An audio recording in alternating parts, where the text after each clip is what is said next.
perkara-perkara yang menyebabkan rosaknya iman dan juga Islam. Ni ada benda-benda yang perlu dijaga. Kadang kita tak perasan. Sebab itulah kita kena belajar. Perkara-perkara yang menyebabkan rosaknya iman dan Islam itu terbahagi kepada tiga. Ada orang murtad dengan sebab i'tiqad.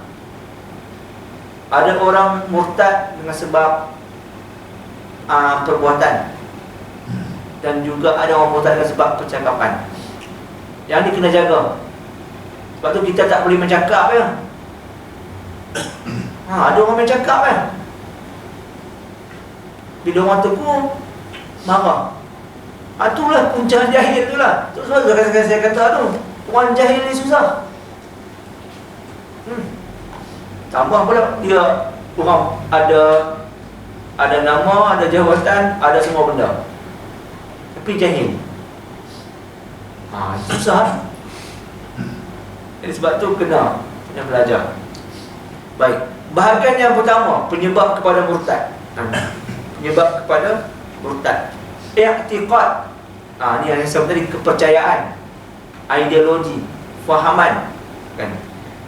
I'tiqad, kepercayaan yang bertentangan dengan dasar-dasar Islam. Iaitu apa? Yang pertama, i'tiqad bahawa alam ini qadim. Maksudnya apa? Apa qadim? Memang semula jadi. Dari dulu kita ada dah. Siapa yang buat? Tak ada siapa buat. Mana boleh? Kan? Kita tengok kasut bergerak pun, kita logik. Tengok yang ni, tadi kasut tu ada kat sini, dia tiba hilang. Betul tak? Kita cakap apa? Tak, aku hilang sendiri. Boleh ke hilang sendiri? Tak ada kan? Alam ni macam-macam ada, betul tak? Hujan, sungai, pokok, matahari, tiba-tiba dia tetap ini semua qadim. Dari dulu lagi ada dah. Tak ada pencipta pun. Mana boleh? Kan? I'tiqad bahawa alam ini qadim, tidak ada penciptanya, atau alam ini kekal selama-lamanya, sampai bila-bila ada, tak ada penghujung. Tak boleh.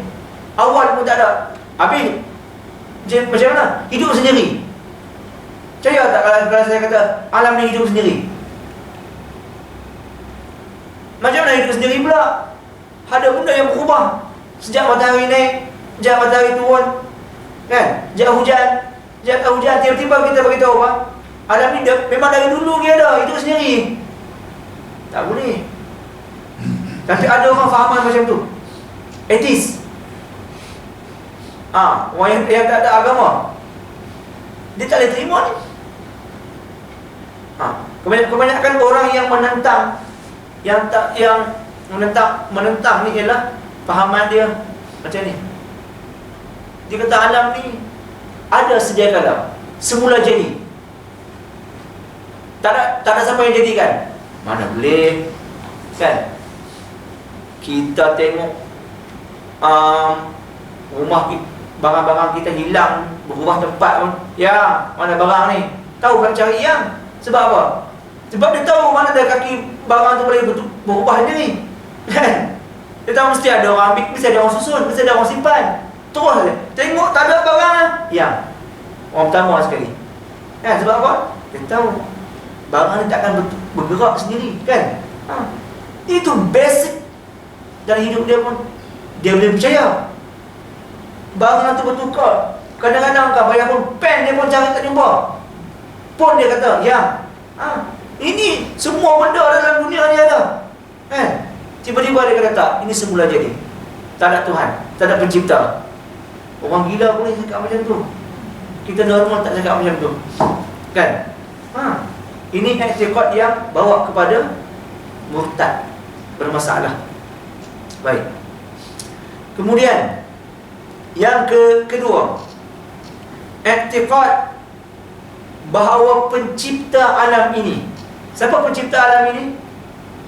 Allah. Baharu ni sama dengan makhluk. Tak boleh. Kalau sama dengan makhluk, jawapannya apa? Jawapannya apa?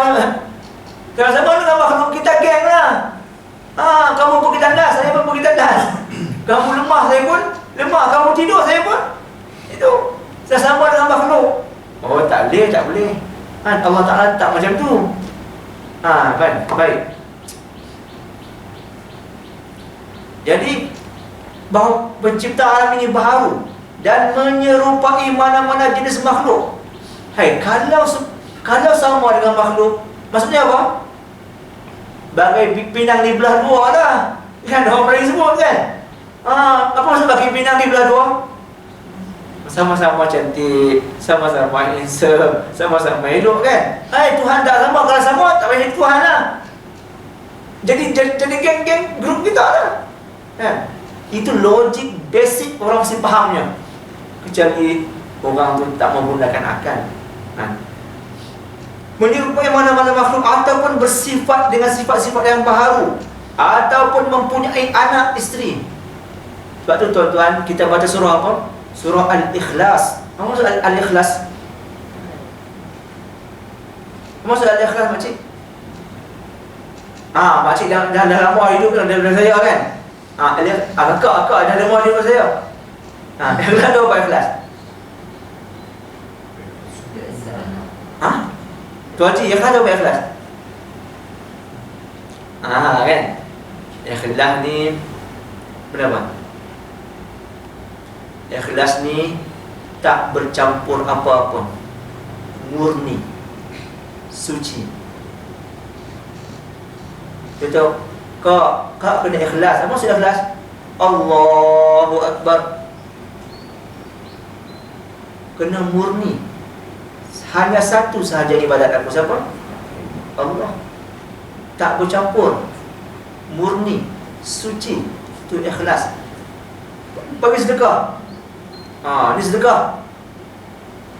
Ikhlas maksudnya apa? Lillahi ta'ala, hanya satu saja, murni, tak ada campuran. Itu ikhlas. Jadi i'tiqad tu zaman nama surah apa? Surah Al-Ikhlas. Apa maksud ikhlas?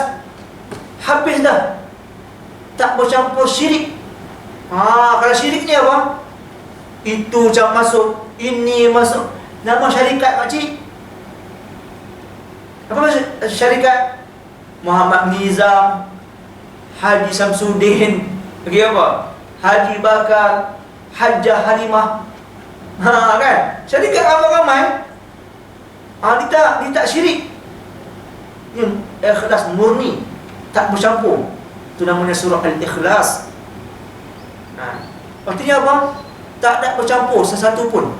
Sebab tu baca lam yalid wa lam yulad. Tuhan tu tak ada anak dan tak diperanakkan. Mak ayah tak ada, keturunan pun tak ada. Kalau macam tu, ni keturunan Tuhan ni. Seronok dia orang bangga daripada saya jadi Tuhan. Baru sama macam makcik. Ada cucu, ada suami, ada menantu kan. Hantu tak ada lah, menantu ada. Okey. Baik. Kemudian jadi ataupun mempunyai anak isteri, ataupun berbilang-bilang, maksudnya ada 1, 2, 3, 4. Ini Tuhan langit, ini Tuhan bumi, ini Tuhan angin, ini Tuhan cahaya. Lemahlah Tuhan tu, lebih baik saya.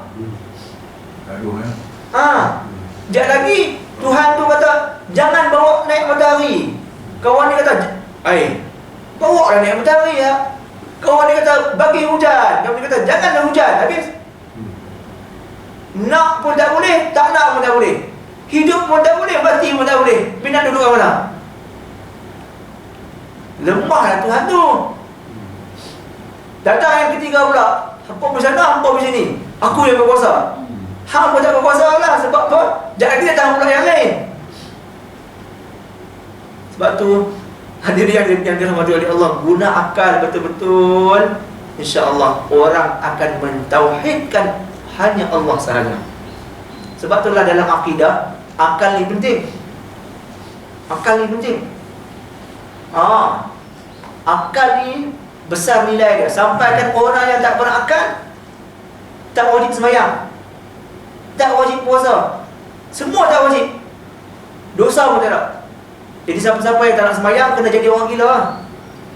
Baru boleh. Siapa yang tak nak puasa kena jadi orang gila. Yang tak nak tutup aurat kena jadi orang gila. Makcik kan? Sebab apa? Hanya orang gila sahaja yang bebas keluar daripada hukum. Selagi mana orang tu cerdik, ada akal, ya. Baik. Jadi hadirin yang dirahmati oleh Allah, jadi apa? Atau Allah Ta'ala ni berbilang-bilang, tak boleh. Atau menerima mati. Baru sama macam kita. Besok mati, bila tarikh telah kembali ke rahmatullah, Tuhan nombor 3 akan ditabal pula lepas ni nombor 4. Nombor 4 lah kan. Ada Tuhan tak? Tuhan suci daripada perkara-perkara tu. Sebab tu kita baca Qul huwallahu ahad, Allahus samad, lam yalid wa lam yulad wa lam yakul lahu kufuwan ahad. Itu surah Al-Ikhlas. Sebab tu pagi-pagi kena berzikir. La ilaha illallah wahdahu la syarikalah, lahul mulku wa lahul hamdu, yuhyi wa yumiit wa huwa hayyul la yamut biyadikal khair. Pagi-pagi dah pasak dah. Allah, Allah, Allah, Allahu Rabbi la usyriku bihi ahada. Allah, bismillah akhtatim wa bi akhtatim. Baca lagi. Ni semua zikir-zikir ni. Awal-awal lagi tanam dah. Hidup macam celik mata ya. Siapa?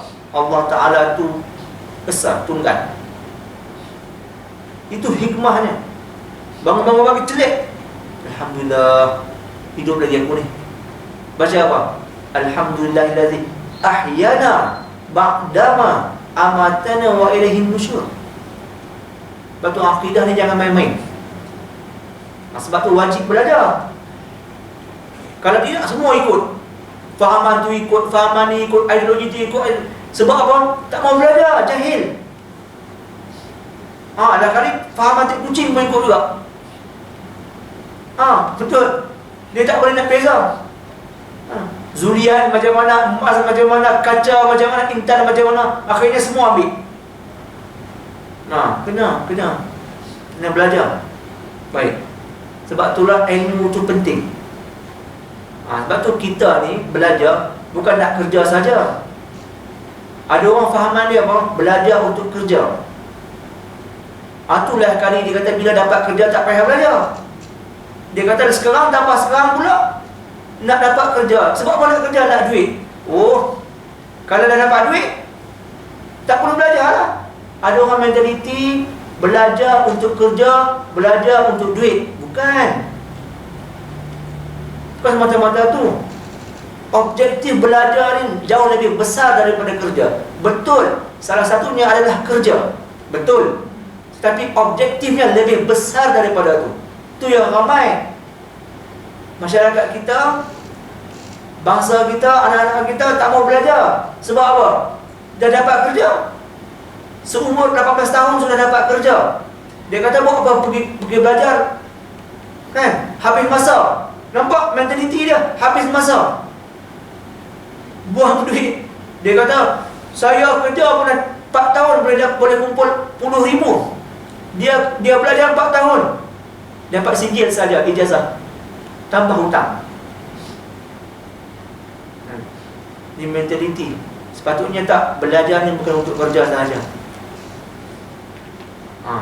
Kalau dia fikir untuk kerja sahaja, habis. Menuntut ilmu, belajar, mencari ilmu lebih daripada tu. Sebab tu kita kena pujuk anak-anak kita, cucu kita, masyarakat kita, support, suruh belajar. Kalau tidak, ni jadi kaya-kaya dah tapi sesat. Nak yang mana? Kaya tapi masuk api neraka. Duit banyak tapi masuk api neraka. Tak. Kan? Ini fungsi ilmu lebih daripada tu. Baik. Kemudian yang ketiga, iktifad, menafikan kebenaran apa yang disampaikan oleh Rasulullah sallallahu alaihi wasallam. Ini masalah. Apa yang Nabi bawa, undang-undang, peraturan, hukum, kan? Hukum ahkam, perkara dia lawan. Sebab itulah menafikan kebenaran, menafikan benda-benda yang dibawa oleh Rasulullah SAW, ini pun rosak. I'tiqad yang salah. Jadi tak boleh. Sebab itulah kita bila agama punya cerita, kita terima, walaupun kadang-kadang kita langgar. Kadang-kadang kita ni ada juga tak semayang, ada juga tak puasa.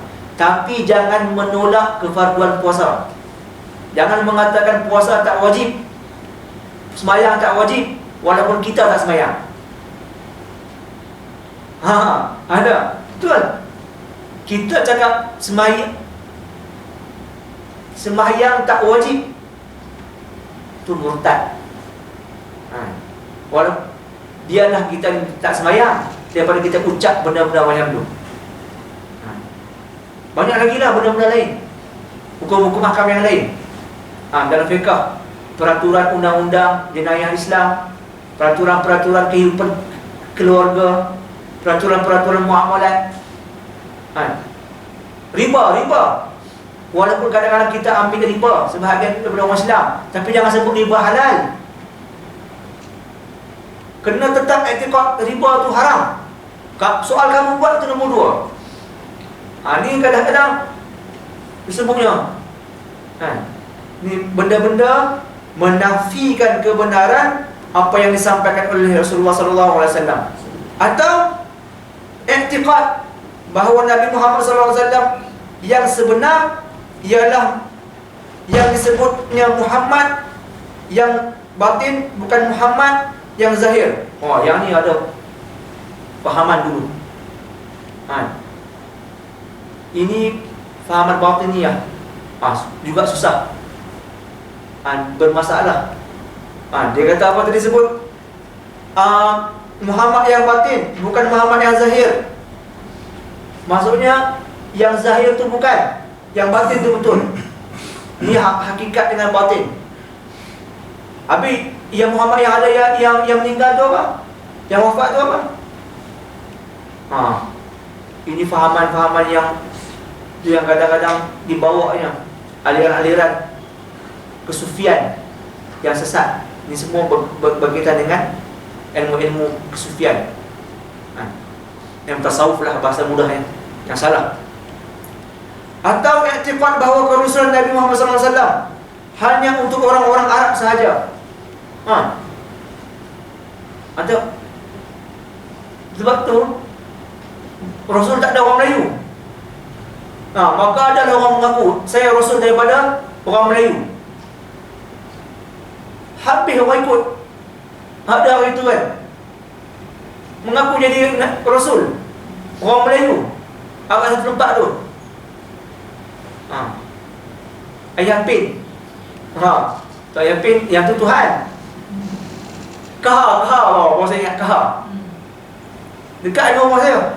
Jangan main tu. Saya dekat dengan kampung saya, dekat dengan orang mengaku Nabi lah, bukan Nabi tu, bukan Rasul. Kahar itu kena tangkap dengan majlis agama Islam. Tu pun ada pengikut. Dahsyat ada orang kita. Membuktikan apa? Jahil betul tu. Lebih jahil daripada orang yang mengaku Nabi tu. Jadi ikut. Ada orang mengaku Nabi dia ikut. Artinya apa? Memang dia tak ada knowledge, dia tak ada ilmu langsung bahawa Nabi akhir zaman adalah satu saja. Jangan ada pula yang mengaku Nabi akhir zaman sekarang. Baik. Jadi hanya untuk orang-orang Arab sahaja. Atau i'tiqad bahawa hukum-hukum Islam yang dibawa oleh Nabi Muhammad SAW ialah hukum-hukum lapuk yang tidak sesuai dengan keadaan zaman. Ini banyak. Di kalangan orang Islam banyak macam ni. Dia baca hukum-hukum tak kena dengan selera dia, dia mula dah. Dia mula.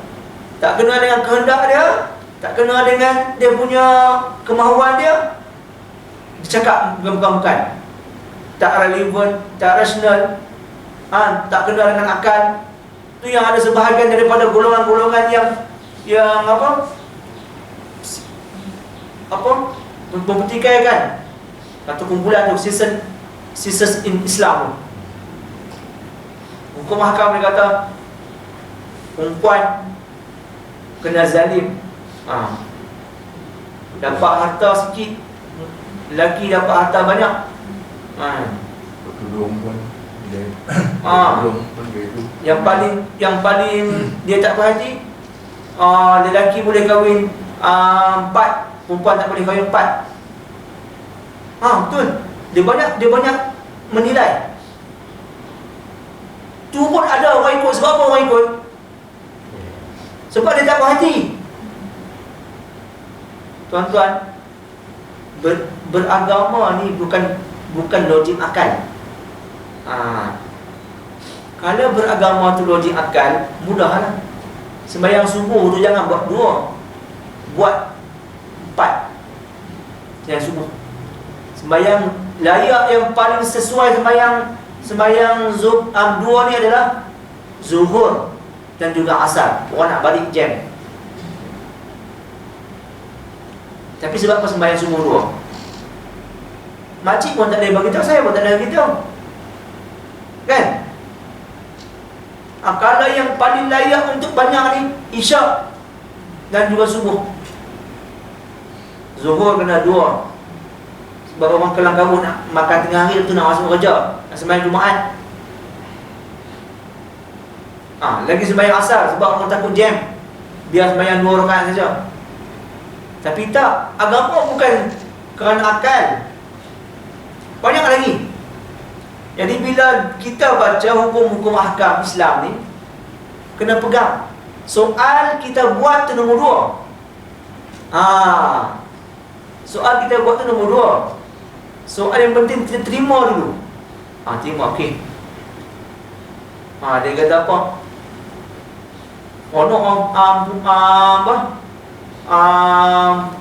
Lelaki tak payah tutup kepala. Aurat pusat dengan lutut dia. Makcik dia, Wimah dah panas ni kan, walaupun ada aircon, panas pakai, tutup ni, semua tutup. Pakai kaki-kaki tutup. Betul tak? Mana ada orang tak kasih mungkin? Betul tak? Panas tu. Tapi ada ikut logik, sama lah kan? Sama lah, perempuan lelaki sama je. Jadi banyak benda-benda yang dalam Islam yang membezakan antara lelaki dengan perempuan, yang kadang-kadang dipersoalkan dan dipertikaikan. Banyak. Baik. Jadi ialah hukum-hukum lapuk yang tidak sesuai dengan keadaan zaman, dan terutama berkenaan dengan hukum-hukum jenayah. Murtad, pancung, mencuri, potong tangan, minum arak, sebat, zina, rejam. Ini antara benda yang sulit, berat untuk dilakukan.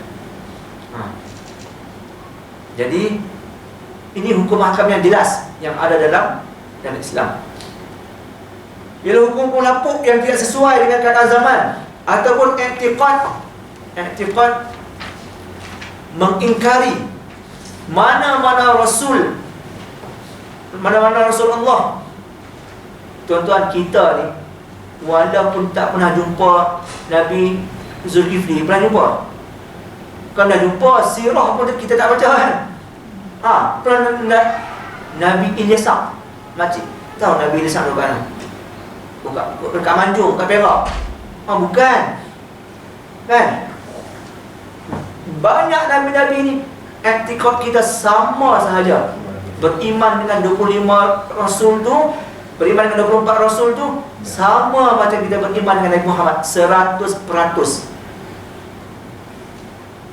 Walaupun kita tak tahu pun. Kita pernah sirah Nabi Muhammad pun kita tak baca. Macam mana kita nak baca sirah Nabi Soleh tu? Kan? Nabi Lut tu? Nabi Zulkifli tu? Sebab Nabi Muhammad kalau kita tak baca, macam mana kita nak tahu? Bukan kita lah, sebagai manusia lah, orang Islam. Sirah Rasul pun tak tahu, tak baca. Baik. Dan atau i'tiqad bahawa ada lagi Nabi. Ni yang saya sebut tadi. Kahar tu. Dekat rumah saya Tanjung Karang. Mengaku jadi Nabi dan juga Rasul yang lain yang diutuskan oleh Allah Subhanahu Wa Taala, membawa syariat baru. Membawa syariat baru sesudah Nabi Muhammad sallallahu alaihi wasallam sebagai khatamun nabiyyin. Lepas Nabi Muhammad wafat, ada tak orang mengaku Nabi? Banyak mengaku Nabi.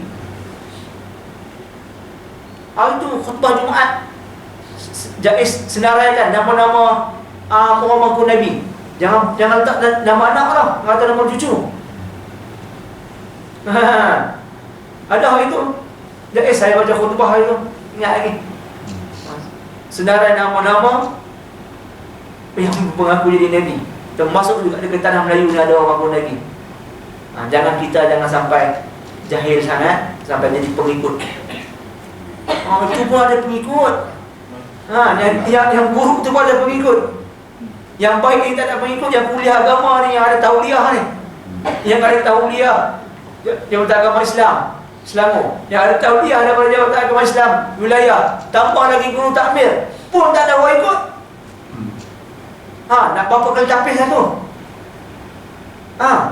Ada orang tu mengaku senang-senang jadi Nabi, ramai orang pengikut. Jahil betul lah. Mungkin Ustaz dia ada kelebihan Ustaz. Handsome tak lagi tu Haji. Dia boleh ubat orang ke. Ubat orang. Dah, orang itu dia kena tangkap orang itu.